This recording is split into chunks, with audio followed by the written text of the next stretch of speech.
question B. Find the integral of 2 plus x over square root 4 minus x squared dx. Okay, this one is an absolute pig of a question. It doesn't look that tricky, but it really doesn't work very nicely at all.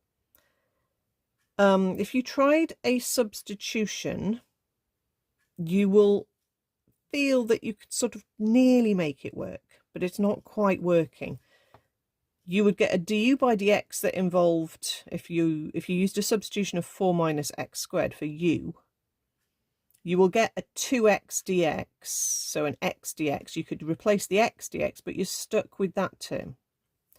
So the annoying thing on this one is that the first thing you need to do, and it's not obvious at all, is you need to split the top up.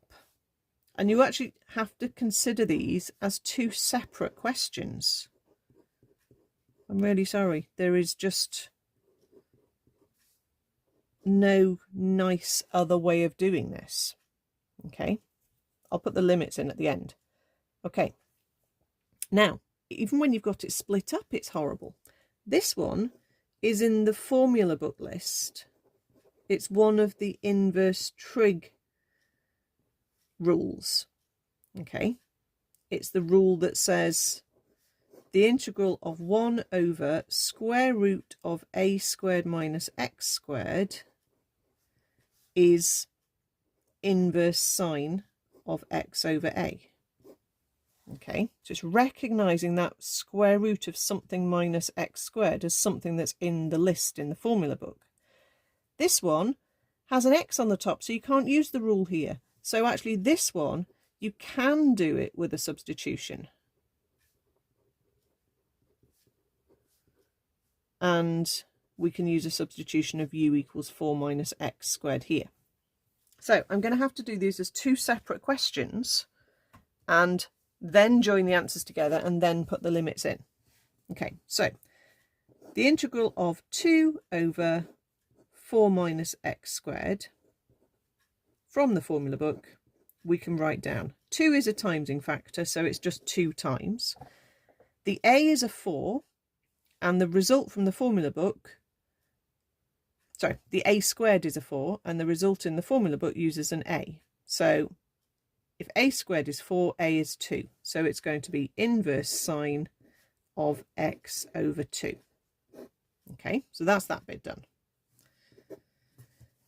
The other one, x over square root 4 minus x squared, we're going to use a substitution of 4 minus x squared and go through our substitution process. So if we differentiate, we get negative 2x. I can see I've got to get rid of an x dx on the top.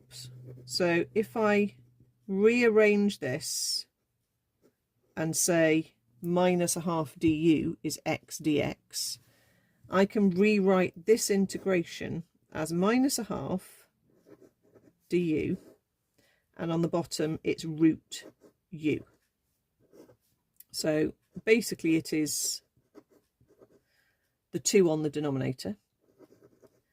A power of u we can hop up to the top and call the minus power. We can then integrate that by going upper power and divided by the new power. The 2 times the half on the bottom just gives us a 1, so it's minus u to the half, or because I'm not using the limits until I've dealt with both of these, I'll change back to x's. It's 4 minus x squared to the half, or in other words, square root. So therefore our answer is the answer we had here, 2 inverse sine x over 2, and then this one ended up as minus root 4 minus x squared, and then we can put our limits in. So we've got 2 inverse sine of 1 over 2 minus square root of 4 minus 1, which is square root 3. take away 2 inverse sine of 0/2 minus square root of 4 minus 0, which is 4. Okay, this is I said it was a pig of a question. We need to be in radians if we're dealing with integration or differentiating, and there's trig. So let's go to radians, and we're going to type